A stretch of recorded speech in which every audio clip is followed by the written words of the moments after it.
Hello everyone, welcome to TCX again. So in this series इसमें हम लोग क्या कर रहे हैं, बीपीएससी के जो पीवाईक्यूज हैं, बीपीएससी के पीवाईक्यूज उनको कवर कर रहे हैं। तो इस सीरीज में हमने 70th बीपीएससी से स्टार्ट किया था। तो 70th बीपीएससी का जो री एग्जाम हुआ था उससे स्टार्ट किया था, फिर 70th बीपीएससी का जो ओरिजिनल एग्जाम हुआ था उसको किया था। ऐसे कवर करते करते हम लोग जो है 65th बीपीएससी तक कवर कर चुके हैं, जिसका लिंक आपको डिस्क्रिप्शन में मिल जाएगा। इस वीडियो से हम लोग 64th बीपीएससी को कवर करेंगे। तो हम लोग एक तो ईयर वाइज भी चल रहे हैं, ठीक है, ईयर वाइज और उसमें भी टॉपिक वाइज। तो ये एक इनिशियल क्लासिफिकेशन में बता देता हूँ कि ईयर वाइज भी है, टॉपिक वाइज भी है। ईयर वाइज करने से फायदा ये है कि हर साल क्या पैटर्न में चेंजेस हो रहे हैं, ठीक है, उसका आइडिया लगेगा। प्लस टॉपिक वाइज करने से ये है कि हर साल कितने क्वेश्चन जो है एक पर्टिकुलर टॉपिक से पूछ रहा है। तो दोनों ही एक ही पीडीएफ में मिल जाएगा। जैसे ये 64th बीपीएससी का है, इसमें भी टॉपिक वाइज क्लासिफिकेशन है। जैसे history of India, history of India कितने क्वेश्चन है, ठीक है, लेट्स सी कितने क्वेश्चन आए थे हिस्ट्री ऑफ इंडिया के, 30 क्वेश्चन आए थे। फिर इंडिया और वर्ल्ड ज्योग्राफी ऐसे करके, फिर पॉलिटी, फिर इकोनॉमी। तो हर एक सेक्शन से हर साल कितने क्वेश्चन आ रहे हैं उसका भी आइडिया लगता रहेगा। तो ठीक है, फिर शुरू करते हैं 64th बीपीएससी से। और पहला टॉपिक स्टार्ट करते हैं हिस्ट्री ऑफ इंडिया से। ठीक है, जैसे बताया history of India is my favourite topic. So history में जो बहुत डीप में जो चीजें होती हैं उसको मैं बताता हूँ, ताकि कुछ भी एडिशनल चीज आए तो छूटे ना। तो शुरू करते हैं फिर क्वेश्चन नंबर 1 से। The earliest evidence of animal domestication and agriculture in India has come from, ये मेहरगढ़ में, मेहरगढ़ से मिला है, ठीक है। मेहरगढ़ में जो है प्रोटो अर्बन कैरेक्टर मिला था, एक ये इंपॉर्टेंट है। फिर कुछ कुछ जो हिस्टोरियंस है वो ये भी कहते हैं कि मेहरगढ़ के ही लोग थे जो बाद में इंदस वैली सिविलाइजेशन में आके, इंदस वैली के पास आके बसे और इंदस वैली सिविलाइजेशन की नींव रखी। सो मेहरगढ़ आज के समय कहाँ है, ये बलूचिस्तान में है, ठीक है। ठीक है, very important to remember, Mehrgarh Balochistan. फिर question number second, after the Mahaparinirvana of lord Buddha the first Buddhist council. ये हम लोग बहुत बार कर चुके हैं कि महापरिनिर्वाण गौतम बुद्ध का कब हुआ था, ये हुआ था 483 बीसी में।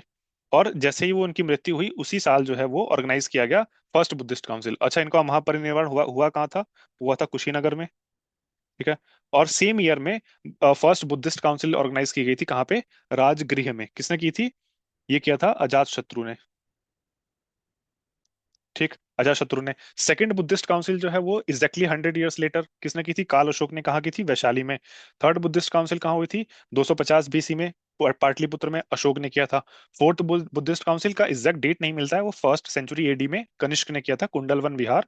वो पहली बार ऐसा था कि बिहार से बाहर गया था Buddhist council, that was in Kashmir. So it is important to remember. फिर question number 3, who among the following was the first to explain that rotation of earth on its own axis accounts for the daily rising and setting of the sun? ये किसने किया था पहली बार, ये किया था आर्यभट्ट ने। आर्यभट्ट ने इसके साथ क्या एक्सप्लेन और किया था, आर्यभट्ट ने इसके साथ जो है इक्लिप्सिस को एक्सप्लेन किया था कि ग्रहण जो है कैसे लगते हैं। जैसे उस समय में एक बहुत प्रचलित कहानी थी कि राहु और केतु जो है वो निगल लेते हैं सूर्य को और चंद्रमा को, तो उससे ग्रहण लगते हैं। लेकिन आर्यभट्ट ने बताया था कि नहीं, ग्रहण ऐसे नहीं लगते हैं। ग्रहण जो है वो लगने का प्रोसेस क्या है कि ये सूरज है, ठीक है, ये धरती है, उसके बीच में जो है चंद्रमा आ जाता है, तो सूरज की रोशनी को जो है चंद्रमा रोक लेता है और कुछ पर्टिकुलर एरिया पर जो है वो सूरज सूरज दिखाई नहीं देता है, ठीक है। उसकी वजह से जो है सूर्य ग्रहण लगता है। फिर चंद्रमा और चंद्रमा और सूरज के बीच में जब धरती आ जाती है उसकी वजह से जो है चंद्र ग्रहण लगता है। तो ये एक्सप्लेन किसने किया था, आर्यभट्ट ने एक्सप्लेन किया था। साथ में आर्यभट्ट ने एक और इंपॉर्टेंट चीज दी थी, ट्रिग्नोमेट्री की खोज करी थी, ठीक है। ट्रिग्नोमेट्री की खोज करी थी, साथ में पाई की जो है एग्जैक्ट वैल्यू को कैलकुलेट किया था।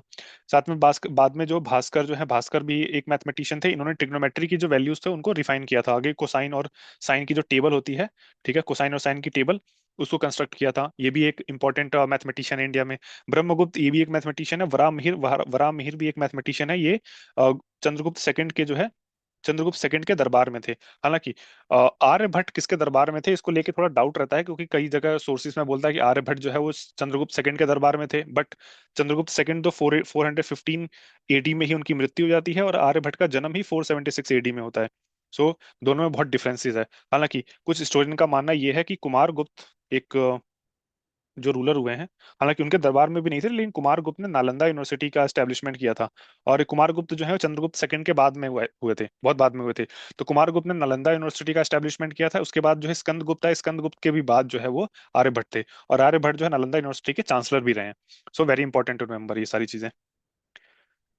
फिर द रूलर ऑफ स्वर्ण भूमि, स्वर्ण भूमि जो उस समय आज के समय का इंडोनेशिया है उसको उस समय स्वर्ण भूमि बोलते थे।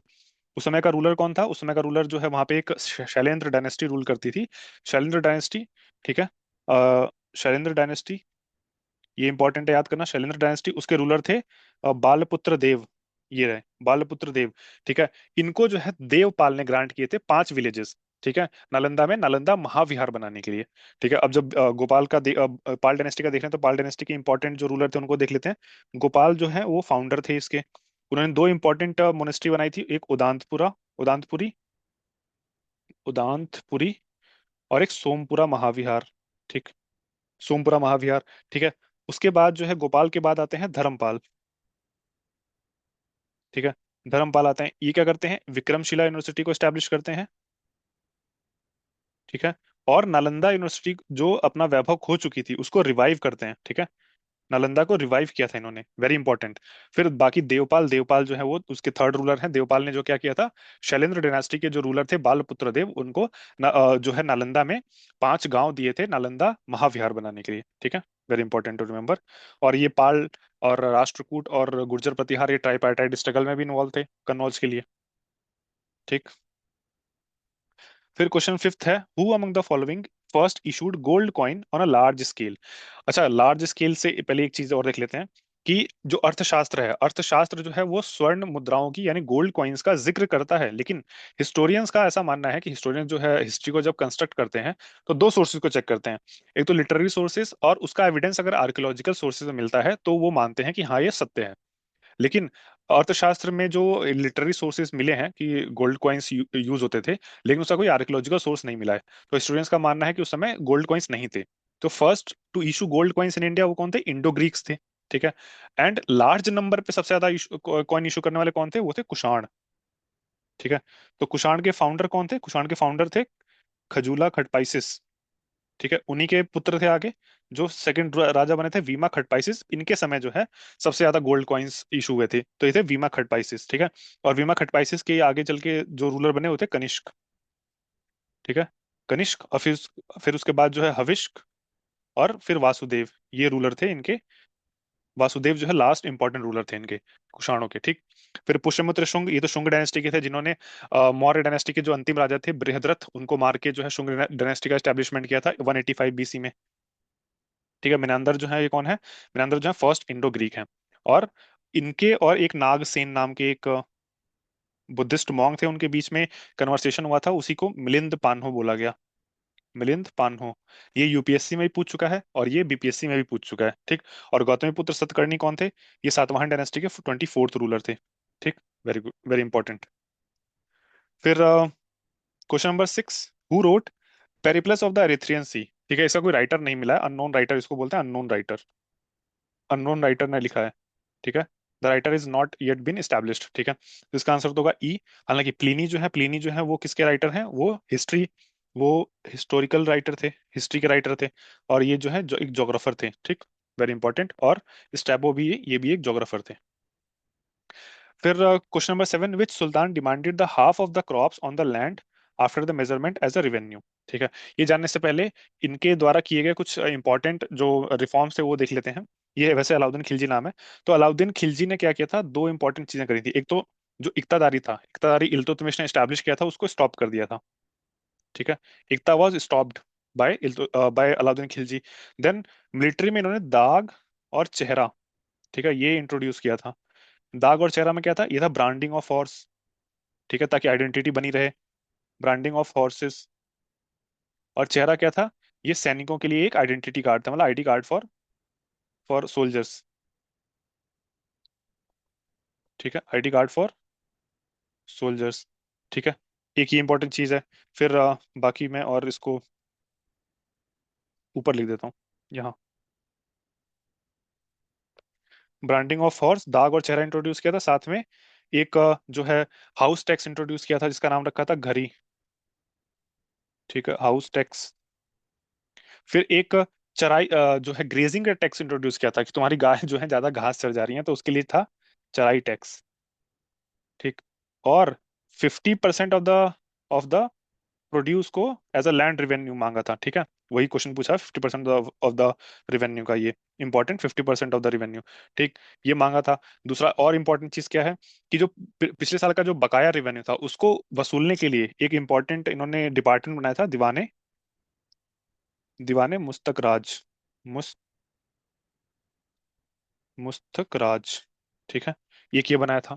फिर इन्होंने इंपॉर्टेंट कुछ जो है मार्केट्स बनाए थे, ठीक है, जिसमें जो है सैनिकों के लिए और आम जनता के लिए भी राशनिंग सिस्टम पे कुछ सब्सिडाइज्ड चीजें मिलती थी। तो उसके सुपरवाइज करने के लिए, ठीक है, एक आदमी रखा था इन्होंने, शहनाई मंडी, शहनाई मंडी, ठीक है। और उसमें स्पाई करने के लिए दो इंपॉर्टेंट थे, एक बरीद और एक मुनिहास, ठीक है।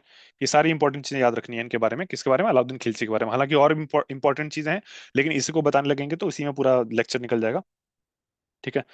फिर बलबन, बलबन के बारे में तो बहुत बहुत चीजें पढ़ी चुके हैं बलबन के बारे में। ब्लड एंड आयरन पॉलिसी, ठीक है। दीवाने आरिज, एक और देख लेते हैं, दीवाने आरिज, ये एक मिलिट्री डिपार्टमेंट था, दीवाने आरिज, ठीक है, एक मिलिट्री डिपार्टमेंट किसने बनाया था, बलबन ने। फिर question number 8, who among the following ruler divided his troops into units of 200, 250 and 500? ये किसने किया था? एक इंपॉर्टेंट रूलर हुए थे, शेरशाह सूरी,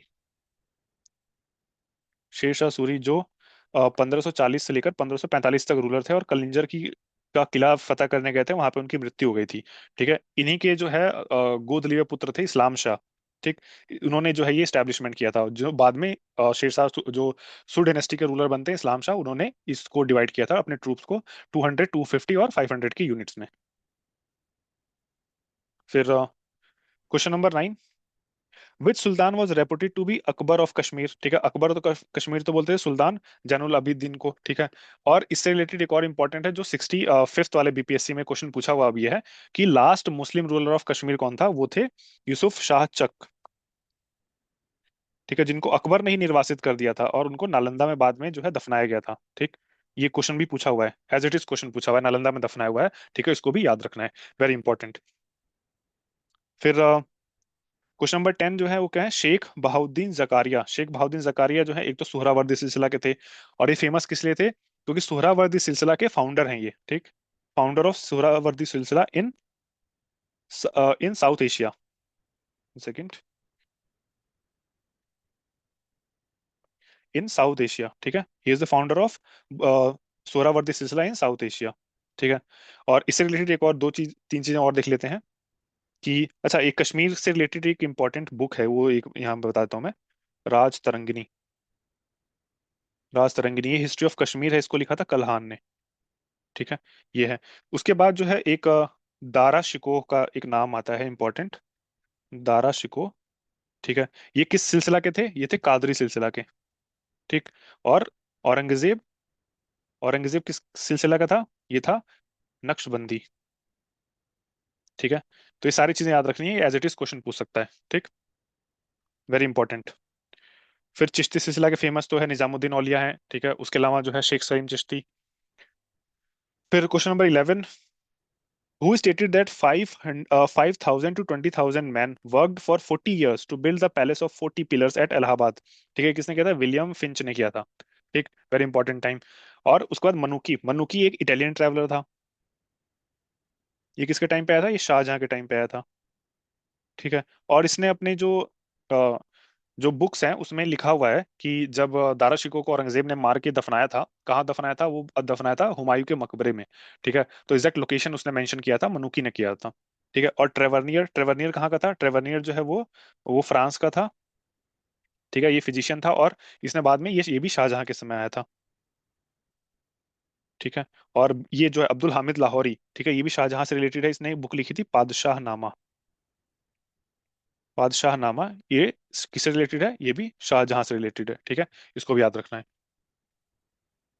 फिर question number 12, about Mughal emperor Bahadur Shah Zafar, it was said that his empire extended from, ये चांदनी चौक से पालम तक था, ये एक शाह आलम के समय ही इन्फेक्ट हो गया था, शाह आलम का भी रूल जो है यहीं तक सीमित था, जिसके लिए कहावत भी है, शहनशाह शाह आलम था दिल्ली था पालम, यानी पुरानी दिल्ली से लेकर पालम तक।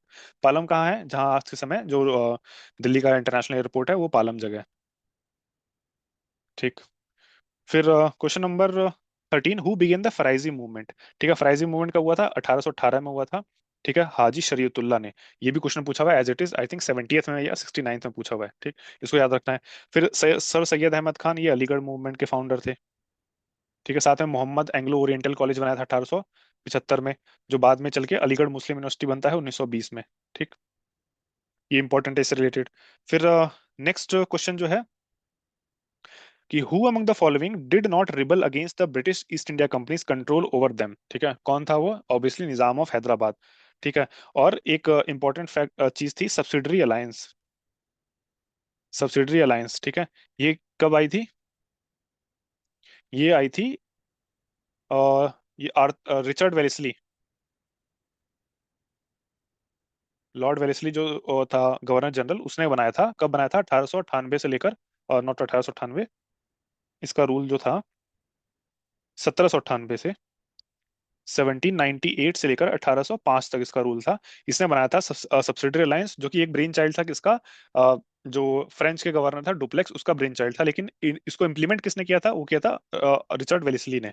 ठीक है, 1798 में। और हुआ था, और ये इसका मेन रीजन क्या था सब्सिडरी अलायंस को लाने के लिए? क्योंकि नेपोलियन जो है वो नॉर्थ वेस्ट फ्रंटियर से अटैक करने की सोच रहा था, तो कि नॉर्थ वेस्ट फ्रंटियर में जो ब्रिटिश की आर्मी खड़ी रहे, और नेपोलियन से जो पॉसिबल जो इन्वेजन होने वाला है उससे बचाने के लिए ब्रिटिश आर्मी वहां पे स्टेशन रहे। लेकिन सबसे पहले कौन था साइन करने वाला? First was the Nizam of Hyderabad in 1798 to sign the subsidiary alliance. ठीक है, इसलिए इसको याद रखना है। फिर question 15, which of the following was not a reason for making the sepoys of the East India company rebellious? देखो, the effort of the officer of the company to spread Christianity, ये तो रीजन था ही, कि लोगों को डर था कि क्रिश्चियनिटी में कन्वर्ट कर देंगे। The order to the sepoys to travel on ships, ठीक है, ये भी एक रीजन था, क्योंकि हिंदू धर्म में मान्यता है कि अगर समुद्र के पार चले जाते हो तो आपकी कास्ट चली जाती है, आपकी कास्ट चली गई तो जो है नो सोशल लाइफ। फिर स्टॉपेज ऑफ भत्ता, भत्ता को स्टॉपेज कर दिया गया था, बिल्कुल कर दिया गया था। कि उससे पहले एक रूल था कि अगर बंगाल का कोई आर्मी, बंगाल का कोई जवान है, वो बाहर जाके लड़ता है दूसरे स्टेट्स में, क्योंकि उस समय जो है वो अलग अलग स्टेट्स हुआ करते थे, तो वहां पे फॉरेन अलावेंस के नाम पे एक जो अलावेंस मिलता था। बट 1857 तक आते आते ऑलमोस्ट पूरा इंडिया जो है अंग्रेजों के कंट्रोल में आ गया था, तो वो अलावेंस बंद कर दिया गया। ठीक है, तो वो भी एक रीजन था। फिर द इनएफिशिएंसी ऑफ ऑफिसर्स, नहीं, ऑफिसर जो है भले हरामी थे लेकिन एफिशिएंट थे। ठीक है, तो ये एक रीजन नहीं था। ठीक है, कि not the reason for the sepoys of the East India company to make rebellious. So very important to remember. फिर question 16, the indigo rebellion was about, ये एक तो नील विद्रोह था ये। ठीक है, क्या क्या था इसमें? The peasant was not wanting to grow indigo but being forced to, the peasant wanting to grow indigo but being forced not to, और ये क्या है? The peasant not wanting to grow indigo but being forced to grow at a price that was unacceptable. ठीक है, ये important है कि peasant जो है उगाना भी नहीं चाहते थे, लेकिन उसे जबरदस्ती उगाया जा रहा था, और उनके मन मुताबिक जो है प्राइस भी नहीं पे किया जा रहा था। ये एक रीजन था इंडिगो के रिवोल्ट के लिए। ठीक है, कब हुआ था ये? 1859 में हुआ था। ठीक है, ये 1859 में हुआ था। और इसी के ऊपर जो है एक बुक लिखी थी किसने? दीनबंधु मित्र ने, नाम था नील दर्पण। नील, एक सेकंड, नील दर्पण। ठीक है, किसने लिखी थी? ये लिखी थी दीनबंधु मित्र ने। ठीक है, Dinabandhu Mitra, very important book. ठीक है, फिर question number 17, what was the immediate cause of Deccan riots in 1875? पहले तो डेक्कन रॉयट्स की पृष्ठभूमि देख लेते हैं। डेक्कन रॉयट्स में क्या हुआ था कि 1860 70s के समय में, 1860s और 70s के टाइम पीरियड में जो अमेरिका है, अमेरिका में सिविल वॉर हुआ था नॉर्दर्न स्टेट्स और सदर्न स्टेट्स के बीच में। ठीक है, उसकी वजह से क्या हुआ था कि अमेरिका का जो कॉटन है that was superior to that Indian cotton, मतलब अमेरिका कॉटन ज्यादा सुपीरियर था इंडियन कॉटन से। तो जो ब्रिटेन के टेक्सटाइल इंडस्ट्रीज थी, ठीक है, उसको कॉटन चाहिए था। तो कॉटन की सप्लाई कौन करता था? वो करता था अमेरिका। लेकिन जैसे ही वहां पे सिविल वॉर शुरू होता है तो वहां पे कॉटन की सप्लाई जो है रुक जाती है। तो इंडियन कॉटन को एक मौका मिलता है ब्रिटेन में मार्केट को कैप्चर करने का। तो इंडिया में जो कॉटन उगाने वाले लोग थे, तो उनको बहुत प्रॉफिट होने लगा। और बहुत सारे जो किसान थे वो इस चक्कर में फंस गए, और बहुत उधार ले लेके जो है महाजनों से उधार ले लेके जो है बहुत सारा कॉटन उगाया। और इनिशियली जो है बहुत प्रॉफिटेबल भी था, बहुत प्रॉफिटेबल था, साथ में इंटरेस्ट भी पे कर पा रहे थे वो, और साथ में टैक्सेस जो थे, जो गवर्नमेंट टैक्सेस लेती थी लैंड रेवेन्यू के नाम पे, वो पे करने के बाद भी एक सफिशिएंट इनके पास पैसा बच जा रहा था। बट जैसे ही वहां पे जो है 1870s के स्टार्टिंग में, 1870s के स्टार्टिंग में जैसे ही अमेरिकन सिविल वॉर खत्म हुआ, तो वापस से अमेरिका का कॉटन जो है वो मार्केट में आ गया, इंडियन कॉटन की डिमांड गिर गई। तो जो किसानों ने बहुत सारा कर्जा ले रखा था वहां पे कॉटन को उगाने के लिए, ठीक है, अब उनका सामान बिक नहीं रहा था। अंग्रेज जो है कोई रियायत देने को तैयार नहीं थे, सब्सिडी देने को तैयार नहीं थे। ठीक है, जो कर्जे का दुष्चक्र था उसमें सारे किसान फंसते चले गए। ठीक है, उसी वजह से जो है वो जो महाजन थे वो हाई इंटरेस्ट रेट डिमांड करने लगे। ठीक है, तो ये एक रीजन था, immediate cause. Highest high interest rate charge करने लगे महाजन। ठीक है, बट इसके जवाब में डेक्कन रॉयट्स होता है 1875 में, जिसमें जो किसान जो था वो उन्होंने क्या किया, विद्रोह किया और महाजन के सारे बही खाते थे वो जला दिए। ठीक है, ना रहेगा बांस ना बजेगी बांसुरी। ठीक है, आपके पास रिकॉर्ड ही नहीं है तो आप कैसे वसूल करोगे। ठीक है, ये था डेक्कन रॉयट्स। फिर इसके जवाब में जो है 1879 में, मतलब हालांकि एक कमेटी बनाई फिर अंग्रेजों ने, और उसके बाद Deccan agriculturalist relief act, agriculturalist culture list relief act, ठीक है, ये पास किया अंग्रेजों ने। ठीक है, सो ये है डेक्कन रॉयट्स 1875 की पृष्ठभूमि। फिर रजनी पाम दत्त ने क्या बोला था, they both fought and collaborated with the imperialism. ठीक है, ये किसके लिए था, ये इंडियन नेशनल कांग्रेस के लिए बोला था, और इन्होंने एक बुक भी लिखी थी, क्या नाम था, इंडिया टुडे।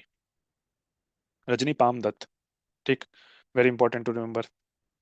फिर which of the following following was not a nationalist newspaper. Nationalist newspaper ना होने का मतलब कि ये जो है अंग्रेजों के खिलाफ नहीं छापता था, बाकी द हिंदू छापता था, बिल्कुल 1878 में फाउंड हुआ था। ठीक है, जी सुब्रमण्यम अय्यर। ठीक है, आज भी चलता है ये। फिर बंगाली, बंगाली जो सुरेंद्रनाथ बनर्जी की थी। ठीक है, ये तो पूरे कट्टर विरोधी थे अंग्रेजों के। फिर मराठा, ये तिलक साहब की थी। ठीक है, ये भी विरोधी थे। लेकिन टाइम्स ऑफ इंडिया ये 1838 में बनी थी, बेनेट एंड कोलमैन लिमिटेड ने बनाई थी, अंग्रेजों की ही एक कंपनी थी, बेनेट एंड कोलमैन लिमिटेड। 1838 में, ओल्डेस्ट न्यूज़पेपर है हालांकि इंडिया का। ठीक है, मतलब अभी जो अभी भी चल रहा है। ओल्डेस्ट तो वैसे बहुत सारे हैं, जेम्स अगस्टस हिकी ने बनाया था द बंगाल गैजेट, लेकिन आज के समय चलता नहीं है। आज के समय सर्वाइव करने वाला times of India oldest newspaper है, तो ये भी एक इंपॉर्टेंट है। बेनेट एंड कोलमैन लिमिटेड नाम की कंपनी थी, उन्होंने बनाया था ये। फिर question number 20, identify the correct combination from the option given below, प्रार्थना समाज, यंग इंडिया, लोकहितवादी, सत्यशोधक समाज, रहनुमाई, मजदयासन सभा। ठीक है, प्रार्थना समाज किसने बनाया था, वो बनाया था आत्माराम पांडुरंग ने। ठीक, और यंग इंडिया वो थे Mahatma ji, Mahatma Gandhi.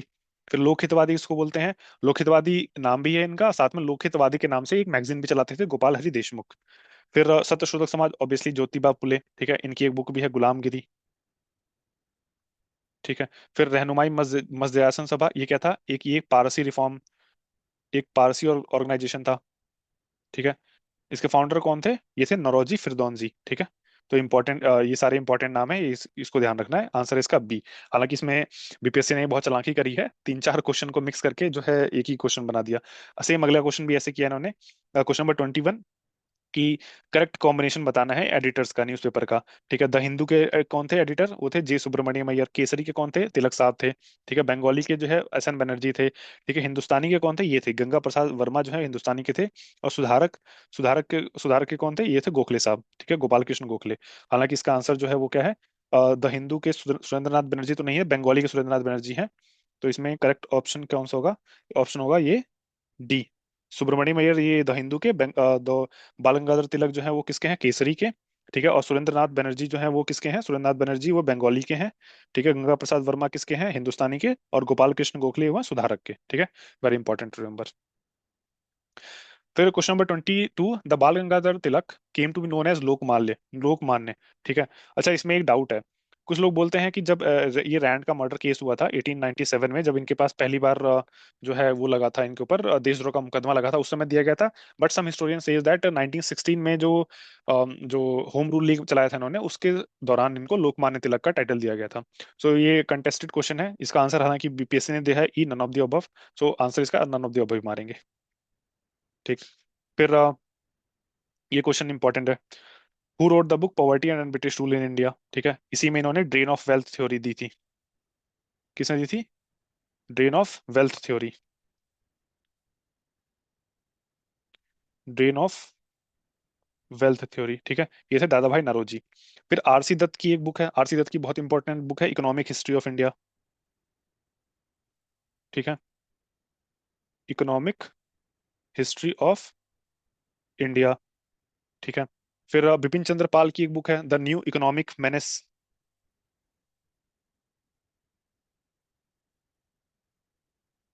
The new economic menace. और लाला जी की भी एक बुक है इसी से रिलेटेड। ठीक है, इंग्लैंड्स डेट टू इंडिया। ठीक है, इंग्लैंड्स डेट टू इंडिया। ठीक है, ये सारी इंपॉर्टेंट बुक्स हैं, सबको याद रखना है, कोई भी पूछ सकता है इसमें। फिर अगेन ये हर साल रिपीट करता है, who invited Gandhi ji to Champaran, ये थे राजकुमार शुक्ला। ठीक है। How old was Bhagat Singh when he threw bomb in the assembly? इनके साथ कौन थे? इनके साथ बटुकेश्वर दत्त थे। ठीक है। कब फेंका था? 8 अप्रैल 1929 को। ये 8 अप्रैल की डेट इसे चुनी गई थी, इसका सिंबॉलिक इंपॉर्टेंस था कि 8 अप्रैल 1857 को मंगल पांडे को फांसी दी गई थी। ठीक है। और ये पैदा कब हुए थे? 28 सितंबर 1907 को। ठीक है। तो 21 साल से थोड़ा सा ज्यादा थे, 22 साल के नहीं हुए थे, लेकिन 21 साल से थोड़ा ज्यादा थे, तो इसका आंसर हो जाएगा लिटिल मोर देन 21 ईयर्स। फिर Jallianwala Bagh massacre happened in the context of which Gandhian satyagraha? ये रॉलर सत्याग्रह के कंटेक्स्ट में हुआ था। ठीक है। रॉलर सत्याग्रह, रॉलर एक्ट में क्या था? नो वकील नो दलील वाला कॉन्सेप्ट था, किसी को भी अरेस्ट कर सकते थे। ये रिवोल्यूशनरी एक्टिविटीज को काउंटर करने के लिए लाया गया था रॉलर सत्याग्रह। और इसी के दौरान, इसी एक्ट के लिए के अंदर में सैफुद्दीन किचलू और सत्यपाल मलिक, ठीक है, दो लोगों को, सत्यपाल और सैफुद्दीन किचलू, ये नाम इंपॉर्टेंट है, याद रख लीजिए। सत्यपाल और सैफुद्दीन किचलू, ठीक है, इनको गिरफ्तार किया गया। इनकी गिरफ्तारी का ही विरोध करने के लिए जलियांवाला बाग में लोग इकट्ठा हुए थे ऑन 13 अप्रैल 1919, जब जनरल डायर जो मिलिट्री जनरल था, और उसमें माइकल ओडवायर गवर्नर था, कहाँ का? पंजाब का। तो जनरल डायर के कहने पे गोलियां चलाई गई थी, इसमें बहुत सारे लोग मारे गए थे, और इसका बदला किसने लिया था? उधम सिंह ने लिया था 1940 में जाके। ठीक है, माइकल ओडवायर को मार के। ठीक है। जनरल डायर को नहीं, जनरल डायर तो अपनी मौत से मरा था 1927 में। माइकल ओडवायर को मारा था 1940 में, और उसी के लिए 31 जुलाई 1940 को उनको फांसी हुई थी। ठीक। फिर in which territory did tribal rebel against the British? ठीक है। बिहार, बिहार तो केंद्र था ट्राइबल रिबल का। ठीक है। हो, मुंडा, ठीक है, संथाल, कोल, ये सब कहाँ हुए थे? ये सब जो है ये बिहार में है। और भी बहुत सारे थे। फिर काठियावाड़ में भी था, एक कच्छ रिबेलियन हुआ था काठियावाड़ में। ठीक है। ये भी एक इम्पोर्टेंट है। ठीक है। पंजाब और सिंध जो है ज्यादा ट्राइबल्स के लिए नहीं जाने जाते हैं, लेकिन इन दोनों में हुआ था, तो इसका answer more than one of the above होगा। फिर question 28, so always with the assent and often to the dictates of the chamber of commerce the government of India is carried on this and this is वाइट्समैन burden theory. ठीक है। वाइट्समैन, ये किसने दिया था? White, ये वाला सच्चिदानंद सिन्हा ने दिया था ये। ठीक है। ये जो कथन है, सच्चिदानंद सिन्हा ने बोला था। फिर question number 29, who of the following was the first Satyagraha of Mahatma Gandhi in India? मतलब सेम ही क्वेश्चन जो है इसी पेपर में रिपीट कर दिया, इसमें बहुत सारे क्वेश्चन एक ही पेपर में रिपीट किए थे, वो आगे हम देखेंगे। ठीक है। ये क्या था? चंपारण था। चंपारण वाज द फर्स्ट सत्याग्रह इन 1917। ठीक है। उसके बाद सेकंड कौन सा था? वो था अहमदाबाद 1918 में। फिर थर्ड था, थर्ड भी 1918 में था। 1918 में क्या नाम था उसका? खेड़ा, खेड़ा सत्याग्रह। ठीक। तीनों नाम याद रखने हैं, CAK, केक, क्रोनोलॉजिकल ऑर्डर में। फिर question 30, who raised the flag of independence at the Congress session of 1929? कहाँ हुआ था ये? लाहौर में हुआ था। ठीक है। इसी में पूर्ण स्वराज रेजोल्यूशन पास किया गया था। ठीक है। पूर्ण स्वराज रेजोल्यूशन पास किया गया था, और इंडिपेंडेंस का डे कब रखा गया था? 26 जनवरी 1930 को रखा गया था। ठीक है। उसमें प्रिसाइड कौन कर रहा था? जो जिन्होंने प्रिसाइड किया था, उन्होंने ही फ्लैग रेज किया था, वो थे पंडित जवाहरलाल नेहरू। ठीक। फिर question number 31, which of the following is a land locked country? ठीक है। अभी के समय तो बेल्जियम लैंड लॉक्ड नहीं है, रोमानिया भी लैंड लॉक्ड नहीं है, ये नहीं कभी होगा भी नहीं।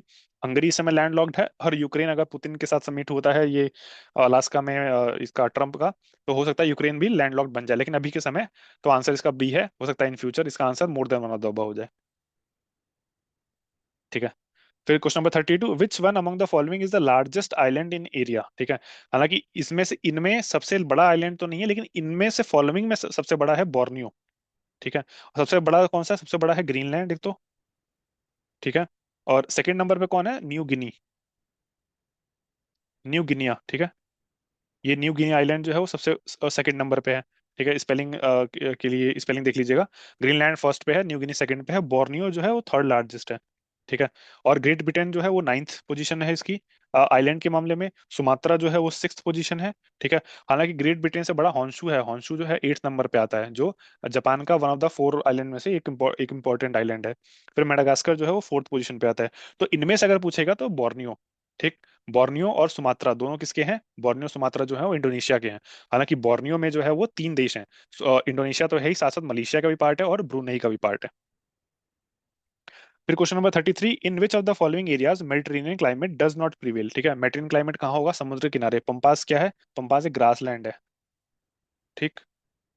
और ये मेडिटेरेनियन क्लाइमेट का फीचर क्या होता है? सर्दियों में जो है वो बारिश होती है, मतलब वेट विंटर्स, और ड्राई समर। ठीक है, और सिट्रस फ्रूट्स के लिए जो है वो फेमस होता है। ठीक है, सिट्रस फ्रूट्स। इसलिए यहाँ पे जो जैसे ये है शैम्पेन वगैरह है जो स्पेन की है। ठीक है, ये सब जो है उसके लिए फेमस है, सिट्रस फ्रूट्स वगैरह के लिए। फिर question number 34, the country which is the largest silk producer in the world. Largest कौन सा है? चाइना है। सेकंड लार्जेस्ट जो है वो इंडिया है। लेकिन इंडिया की खासियत ये है कि 5 तरह के जो सिल्क होते हैं, 5 वैरायटीज। ठीक है, वो इंडिया अकेला ऐसा देश है जिसमें 5 की 5 वैरायटीज जो है वो उगाई जाती हैं। ठीक। फिर question number 35, which one among the following countries of the world except United States of America is the largest crude oil producer. ठीक है, सऊदी अरेबिया है। ठीक। Which question number 36, which one of the following is not the part of Meghalayan plateau. ठीक है, जो भूबान हिल है, भूबान हिल कहाँ है? वो असम में है। बाकी गारो खासी जयंती है, तीनों जो है वो तो मेघालय में है, वेरी फेमस है।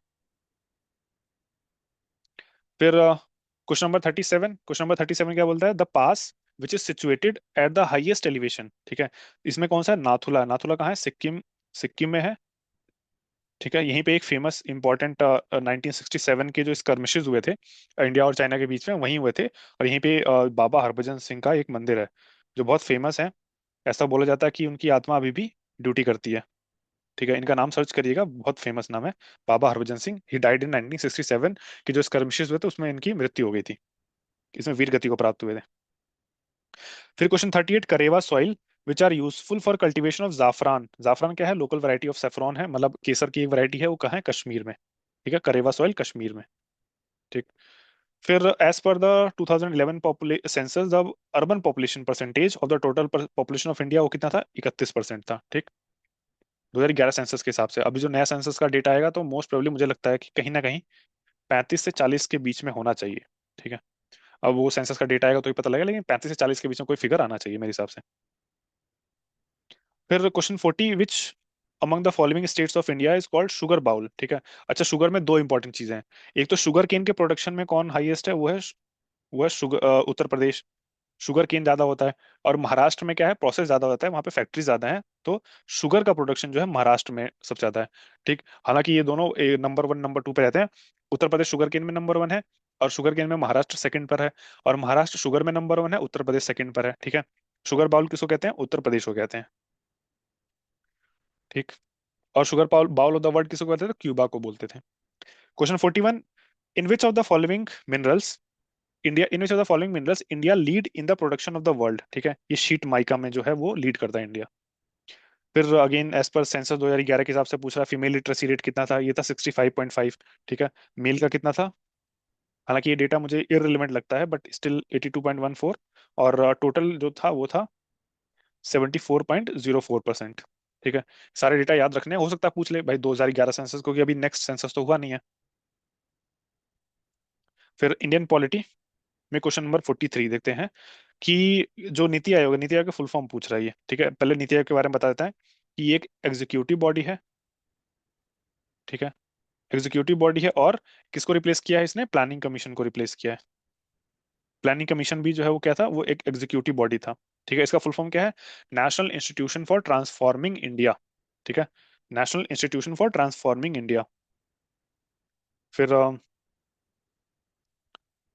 Question number 44, after independence in which year were the Indian state reorganised on the linguistic basis. ठीक है, इसकी हिस्ट्री पहले देख लेते हैं। पहले तो जो है एक धर कमीशन बनाया गया था 1948 में, कि किस बेसिस पे हम लोगों को स्टेट्स को रीऑर्गेनाइज करना चाहिए, तो इन्होंने लिंग्विस्टिक बेसिस को तो सिरे से निकाल दिया। फिर एक बनाया गया जेवीपी कमीशन। ठीक है, जवाहरलाल नेहरू, वल्लभ भाई पटेल और पट्टाभी सीताराम भैया, ये भी 1948 में इन्होंने भी अ, धर कमीशन के रिकमेंडेशन को जो है माना। उसके बाद फिर 1953 में जैसे जानते हैं कि श्री रामलू जो है वो अनशन के दौरान मृत्यु हो गई थी इनकी, तो 1953 में आंध्र को जो है किससे अलग किया गया था? मद्रास से अलग किया गया था, एक तेलुगु स्टेट के रूप में। ठीक, उसी के बाद जो है फजल अली कमीशन बनाया गया। ठीक है, फजल अली कमीशन।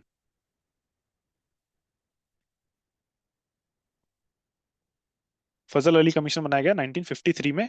1 सेकेंड, क्या हो रहा है ये? ठीक है, फजल अली कमीशन बनाया गया कब? 1953 में बनाया गया। ठीक है। इन्होंने हालांकि स्वीकार किया कि ठीक है लैंग्वेज के बेसिस पे आप बनाओ, but language should not be the sole criteria to create states. ठीक है, इकोनॉमिक कॉम्पिटिटिवनेस भी देखा जाएगा। तो इसी के बाद जो है 1956 में स्टेट रीऑर्गेनाइजेशन एक्ट पास किया गया, जिसमें आज के समय जो देखा जाता है वो लैंग्वेज के बेसिस पे जो स्टेट्स को कार्व किया गया था वो था किया 1956 में किया गया था। ठीक, वेरी इंपॉर्टेंट टू रिमेम्बर।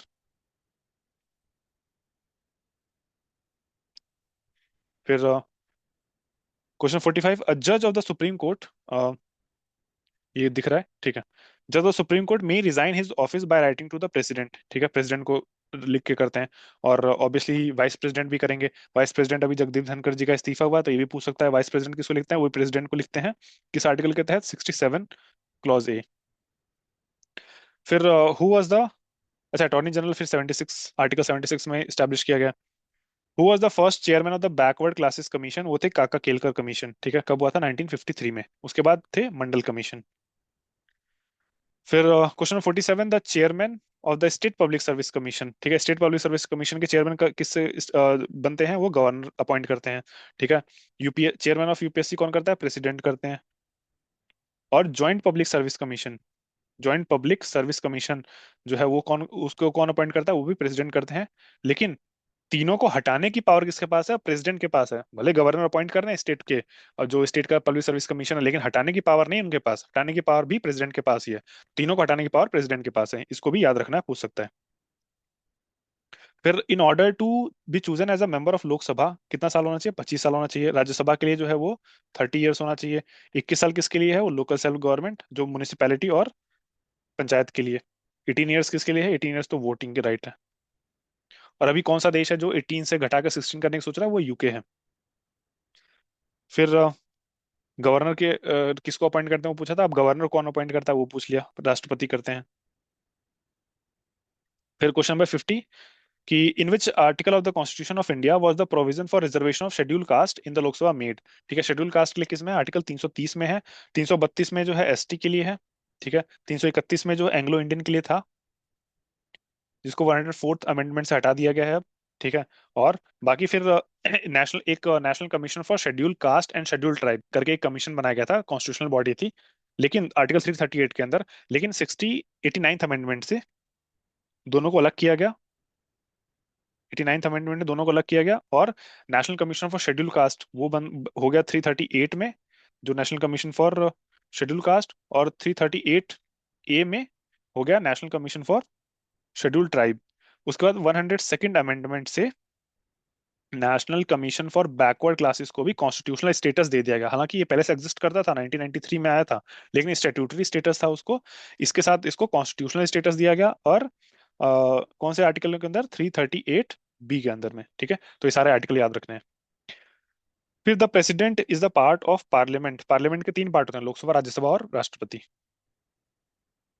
फिर question 52, in which of the following article direct the states government to organise the panchayat? ठीक है, ये किसमें है? आर्टिकल 40 में है। ठीक है, वेरी इंपॉर्टेंट टू रिमेंबर।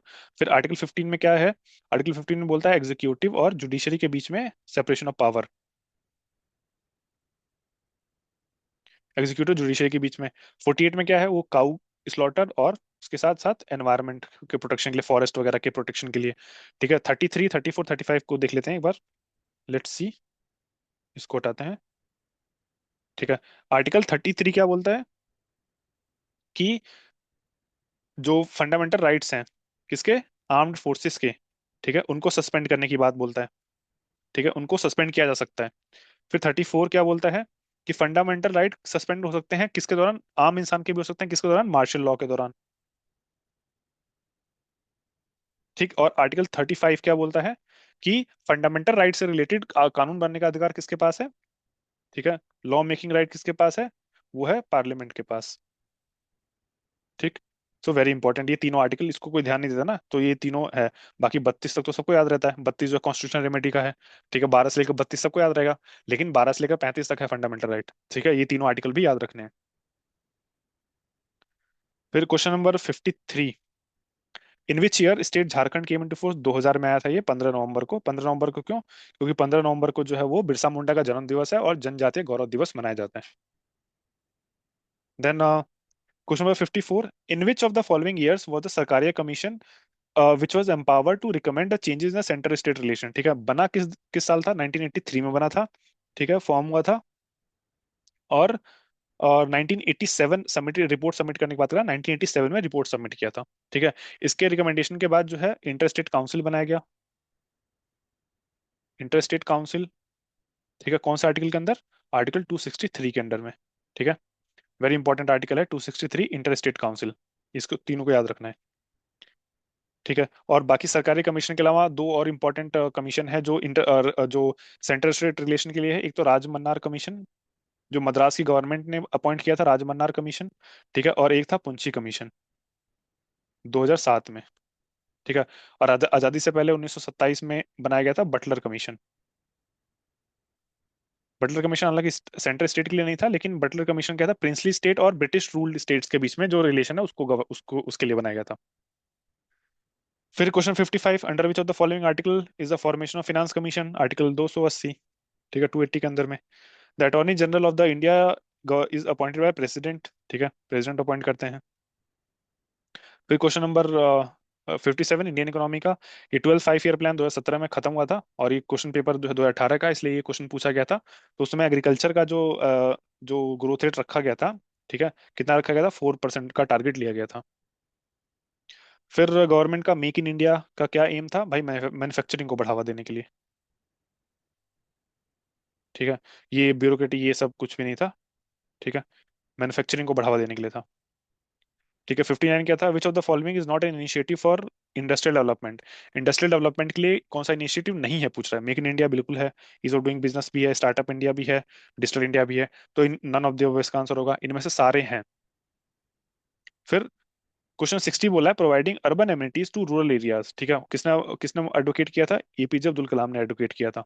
ठीक, और इसी से रिलेटेड एक और इंपॉर्टेंट चीज है कि रर्बन का कॉन्सेप्ट, ठीक है, वो किसने दिया था? जीएस घुरिये ने दिया था। ठीक है, वेरी इंपॉर्टेंट, इसको जरूर याद रखना है, जीएस घुरिये। हालांकि जो चीजें मैं पढ़ा रहा हूँ as it is question question पूछा जा सकता है, जो एडिशनल में चीजें बता रहा हूँ मैं। ठीक है, ये एक और इंपॉर्टेंट जोकर के ऊपर सवाल है। Who among the following has given the idea of self help group as an effective tool for poverty alleviation? इसलिए 2006 या 7 में जो है एग्जैक्टली ध्यान है, लेकिन इसी साल में जो इनको नोबेल का पीस प्राइज दिया गया था, किसको दिया था? मोहम्मद यूनुस, जिसमें बांग्लादेश में घुसे बैठे हैं। ठीक है, फिर एट प्रेजेंट गवर्नर कौन है आरबीआई का? इस समय कौन है? संजय मल्होत्रा है।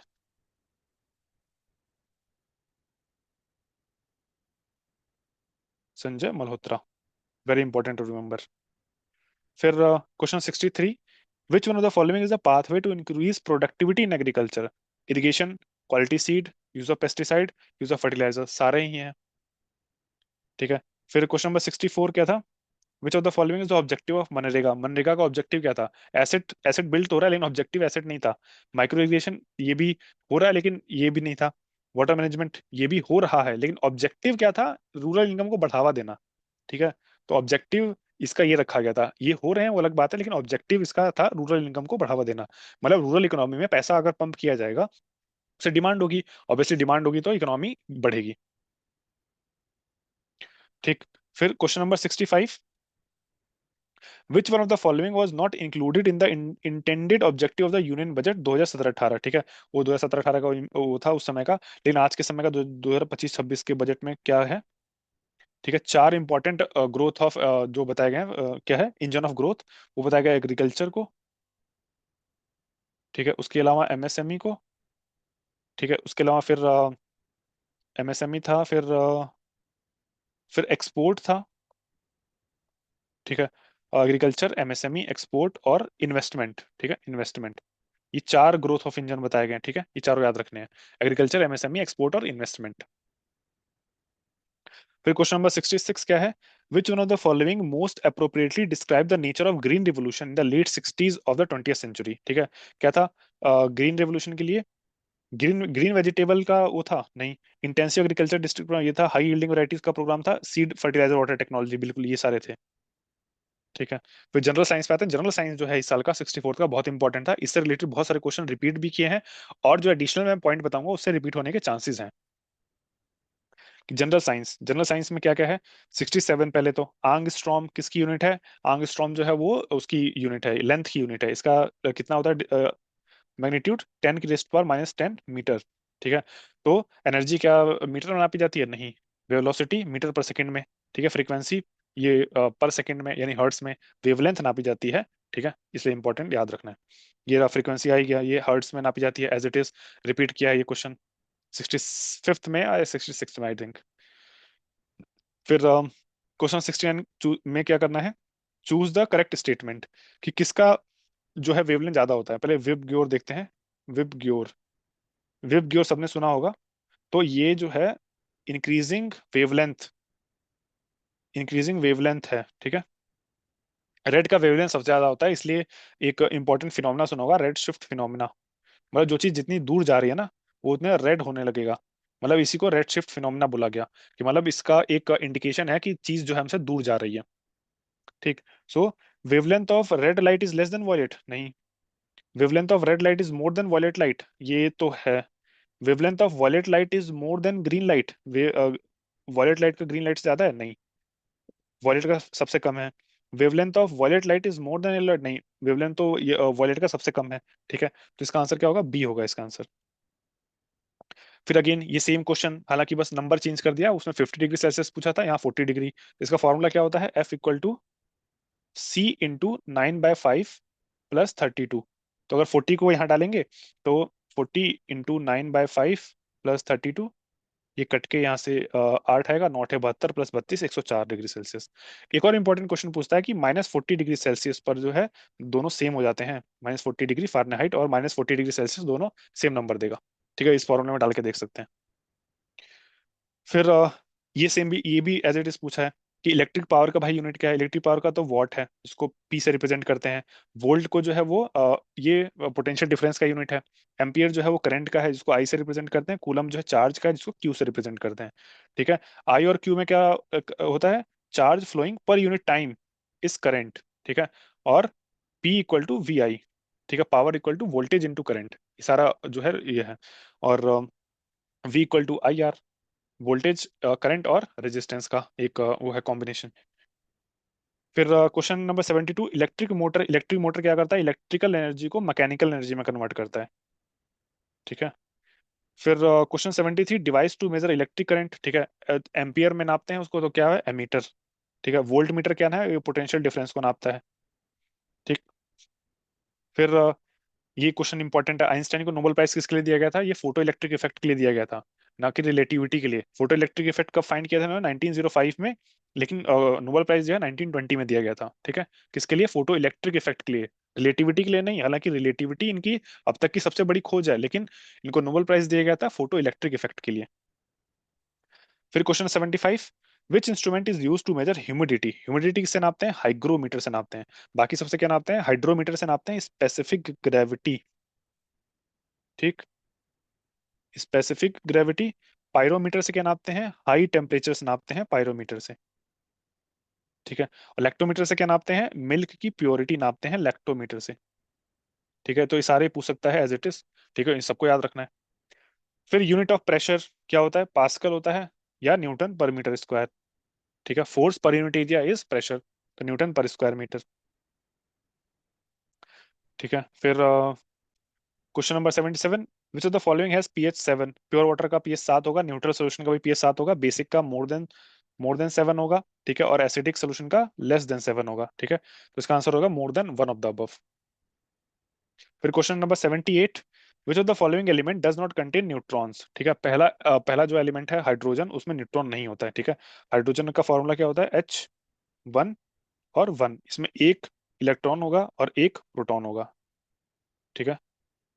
हालांकि इसके भी तीन जो है आइसोटोप्स हैं, लेकिन मेन जो आइसोटोप है उसमें जो है वो न्यूट्रॉन नहीं होता है। बाकी दूसरा जो है वो ड्यूटेरियम बोलते हैं। ठीक है। उसमें एक एक न्यूट्रॉन होता है। ठीक है। और इसके बाद ट्रिटियम, ठीक है, तीन होते हैं, उसमें दो न्यूट्रॉन होते हैं। ठीक।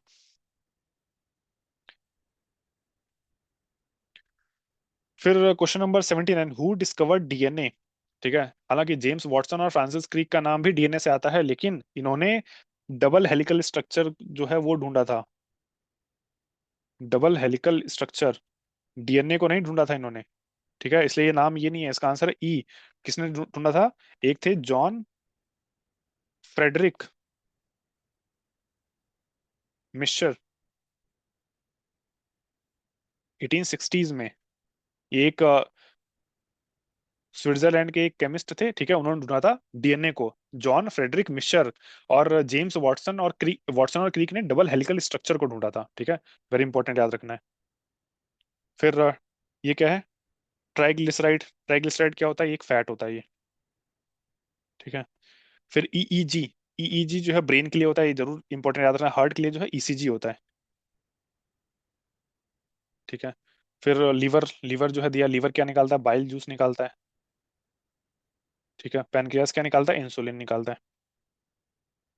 फिर बॉडी टेम्परेचर। बॉडी टेम्परेचर को कौन जो है वो करता है, रेगुलेट करता है? वो करता है हाइपोथैलेमस। ठीक है। और थैलेमस क्या करता है? थैलेमस जो है वो इंफॉर्मेशन को रेगुलेट करता है, इंफॉर्मेशन को रेगुलेट करने में हेल्प करता है। सेरेबेलम जो है वो बैलेंस बनाता है। ठीक है। तो जो अल्कोहल होता है इसी को अफेक्ट करता है, ठीक है, सेरेबेलम को। और मेडुला क्या करता है? मेडुला जो कुछ एक्टिविटीज जैसे हार्ट की एक्टिविटीज हैं, ठीक है, सर्कुलेशन, जो ब्लड का सर्कुलेशन है, ठीक है, और उसके अलावा जो ब्रीदिंग है, ठीक है, इनको रेगुलेट करता है मेडुला। ठीक है। कुछ और इंपॉर्टेंट चीजें हैं ब्रेन से रिलेटेड, मैं ऊपर लिख देता हूँ यहाँ पे। ठीक है। स्मॉलेस्ट ग्लैंड क्या होती है? ब्रेन के अंदर ही होती है, pineal gland. Sorry, one second, not in. Pineal gland जो है वो ब्रेन में ही होता है, थैलेमस के पास में होता है। ठीक है। फिर थैलेमस के पास में होता है। फिर लार्जेस्ट ग्लैंड क्या है? लार्जेस्ट ग्लैंड ब्रेन में नहीं होता है। लार्जेस्ट ग्लैंड जो है बॉडी का, ठीक है, वो क्या है? वो है पैनक्रियास। ठीक। और जो मास्टर ग्लैंड होता है, मास्टर ग्लैंड, वो क्या होता है? उसे कहते हैं पिट्यूटरी।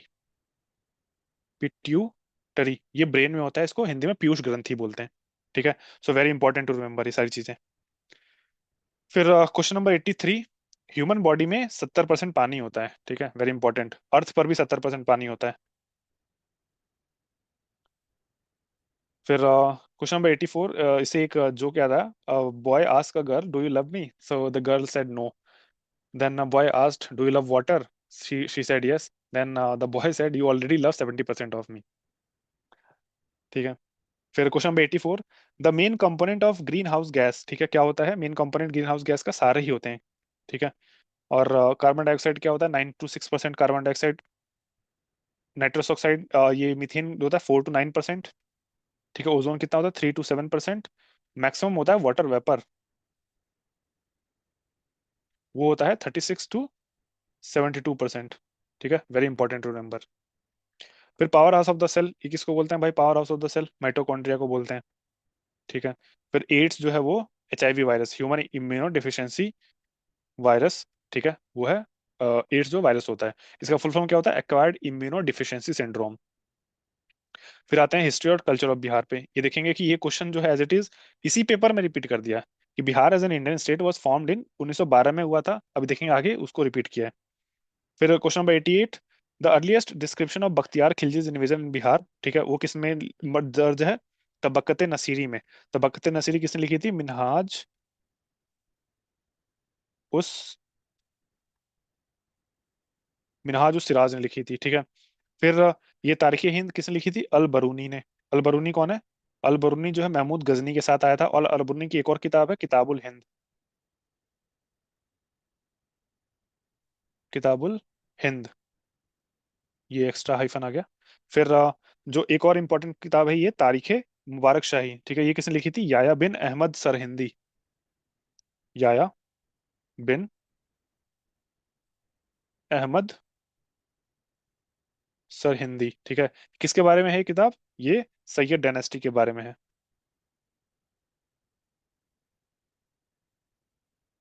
ठीक है। और ये तबक़त नसीरी में मिनहाजुल सिराज ने जो है ये रजिया सुल्तान के बारे में भी लिखा है। रजिया सुल्तान के बारे में क्या लिखा है? कि she possessed all the qualities to be a good leader except she was born in the wrong gender. ठीक है, ये बोला है रजिया सुल्तान ने, रजिया सुल्तान के बारे में। ठीक है। और एक जियाउद्दीन बर्नी ने मोहम्मद बिन तुगलक के बारे में लिखा था, कि सुल्तान की मृत्यु ने सुल्तान को लोगों से और लोगों को सुल्तान से आजादी दिलाई। फिर ठीक है। फिर क्वेश्चन नंबर 89 पे चलते हैं कि where did the Kunwar Singh join the rebellion of 1857 against the British. ये आरा में, ये again बहुत बार रिपीट कर चुका है ये। फिर Gandhi ji non cooperation movement urged people to avoid alcohol, ठीक है। अवॉइड अल्कोहल किया, लेकिन बिहार में उसकी वजह से क्या हुआ कि गवर्नमेंट को रेवेन्यू में लॉस होने लगा। तो गवर्नमेंट ऑफ ऑफ प्रोविंस, किस प्रोविंस की गवर्नमेंट ने एक सर्कुलेट किया list of prominent individual who drank alcohol as a device to persuade people to start drinking again. ठीक है, बिहार में ये किया गया कि कुछ लोगों को, जो प्रसिद्ध लोग थे, प्रोमिनेंट लोग थे, उनको बोला गया कि आप पीजिए, ताकि लोगों को परसुएड करिए कि वो भी स्टार्ट करना, दोबारा पीना शुरू करें। ठीक है, कौन सा प्रोविंस था? ऑब्वियसली बिहार, स्पेशली तो बिहार। फिर question number 91, during salt Satyagraha in Bihar in addition to making salt the people choose to oppose government by opposing chowkidari tax. ठीक है, वेरी इंपॉर्टेंट। फिर क्वेश्चन नंबर 92 कि the elected government of Bihar resigned in February 1938 for which reason. ये भी पूछा हुआ है as it is. ठीक है, किस लिए पूछा हुआ था? पॉलिटिकल प्रिजनर्स को रिलीज करने के लिए। और किसको रिलीज किया गया था? योगेंद्र शुक्ला को। ठीक, योगेंद्र शुक्ला को रिलीज किया गया था, वेरी इंपॉर्टेंट टू रिमेंबर। फिर question number 93, who was connected with the Bihar किसान सभा। बिहार किसान सभा से कौन कनेक्टेड है? स्वामी सज्जानंद सरस्वती, तो ये तो फाउंडर ही थे, फाउंडर और लीडर। ठीक है। और बाद में जो है ऑल इंडिया 1829 में पहली बात तो ये बना, सॉरी नॉट 1829, ये बना था 1929 में। ठीक है। और जब 1936 में ऑल इंडिया किसान सभा बनता है, तो उसके लीडर भी कौन बनते हैं? स्वामी सहजानंद सरस्वती। फिर कारनंदा शर्मा, ठीक है, ये भी शामिल थे। राहुल सांकृत्यायन ये भी थे, यदुनंदन शर्मा, सब लोग शामिल थे इसमें, बिहार किसान सभा में, वेरी इंपॉर्टेंट। फिर 94, when were the rights of the tenant on the land in Bengal and Bihar recognised by the Bengal tenancy act. ठीक है, 1885 में आया था बंगाल टेनेंसी एक्ट। फिर 95, when did Bihar became the separate province. ये देखो रिपीट किया है। ठीक है, अभी ऊपर देखा था हमने 1912 में। ठीक है। Then 96, when was the Bihar socialist party formed. ये 1931 में बना था। और बिहार कांग्रेस सोशलिस्ट पार्टी जो है वो 19 कांग्रेस सोशलिस्ट पार्टी जो है वो 1934 में। ठीक है। और इससे जुड़े हुए कुछ इंपॉर्टेंट नाम है, वो मैं यहाँ लिख देता हूँ। एक है फूलन फूलन प्रसाद वर्मा। ठीक है, फूलन प्रसाद वर्मा। ठीक है, इसके अलावा जो है गंगा शरण सिन्हा।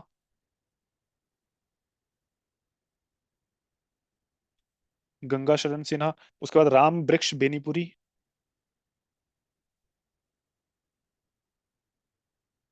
राम वृक्ष बेनीपुरी। ठीक है, और है रामानंद मिश्रा। ठीक है, ये सारे इंपॉर्टेंट नाम है, किससे रिलेटेड है? बिहार सोशलिस्ट पार्टी से। और कांग्रेस सोशलिस्ट पार्टी से रिलेटेड कौन है? एक जेपी नारायण है, राम मनोहर लोहिया और आचार्य नरेंद्र देव। ठीक है। फिर क्वेश्चन नंबर 97 देखते हैं। Who among the following was the leader of the first Congress ministry इन बिहार। कौन था फर्स्ट कांग्रेस मिनिस्ट्री का? ये थे कृष्ण सिन्हा। ठीक है, वेरी इंपॉर्टेंट। फिर ज्योग्राफी ऑफ बिहार देखते हैं कि question number 98, which one among the following parts of Bihar is geologically older in age relatively. ठीक है, बिहार जो है तीन हिस्सों में है। एक तो टर्शरी, वेस्ट चंपारण वाले रीजन में है। ठीक है। एक है धारवाड़, जो south and south eastern Bihar में है। फिर उसके साथ विंध्य रॉक। विंध्य रॉक किधर है? साउथ वेस्टर्न पार्ट में, रोहतास वाले एरिया में है। ठीक है। और एक है क्वार्टरनरी। ठीक है, वो रेस्ट ऑफ बिहार यानी जिसमें एलुवियल सॉइल्स हैं, वो है क्वार्टरनरी में। ठीक है। तो इसमें से ओल्डेस्ट कौन सा है? रोहतास जो है वो विंध्य का है। ठीक है। खड़गपुर हिल्स जो है वो आते हैं धारवाड़ में, धारवाड़ जो है ओल्डेस्ट है। फिर क्वेश्चन नंबर 99 क्या बोलता है? By how many district of Bihar was Patna district bounded till July 2018। अभी भी 9 डिस्ट्रिक्ट से ही बाउंड करता है पटना। फिर ये क्वेश्चन आ गया, most of the Bihar is covered by alluvial soil. ठीक है। फिर among the following states of India Bihar rank in terms of lowest literacy rate. मतलब नीचे से फर्स्ट है, रैंक है बिहार का लिटरेसी रेट में। बट अभी जो लेटेस्ट डेटा आ रहा है उसके हिसाब से देख रहा हूँ कि आंध्र प्रदेश जो है वो चला गया नीचे, और सेकंड नंबर, मतलब सेकंड लास्ट पे आ गया है बिहार। ठीक है। हालांकि जब ऑफिशियल सेंसस का डेटा पब्लिश होगा 2027-28 में, तब जाके एग्जैक्ट पता लगेगा। फिर 102 क्या बोलता है? What is the rank of Bihar in terms of production of jute among the states of India. ठीक है, वो है सेकंड। फर्स्ट नंबर पे कौन है? बंगाल। ठीक है, और बंगाल से सटे जितने जो है बिहार के जो वो है डिस्ट्रिक्ट हैं, ठीक है, उनमें ज्यादा प्रोडक्शन होता है, जैसे किशनगंज वगैरह में। ठीक है। फिर question number 103, which type of industries has potential and prospect in Bihar. ठीक है, एग्रो बेस्ड इंडस्ट्री का ज्यादा पोटेंशियल है बिहार में। फिर question 104, which one of the following states has the highest density of population according to the census of India. ठीक है, सबसे ज्यादा किसमें है, बिहार में ही है, 1106। सेकंड नंबर पे वेस्ट बंगाल है।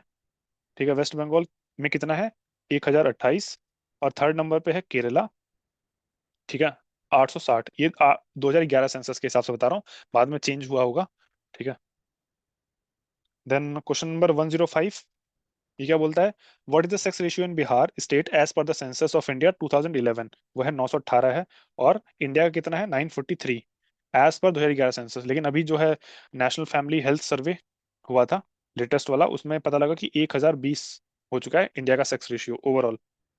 ठीक है, और इंडिया का जो वो है टोटल फर्टिलिटी रेट वो कितना है, 2.0 हो चुका है।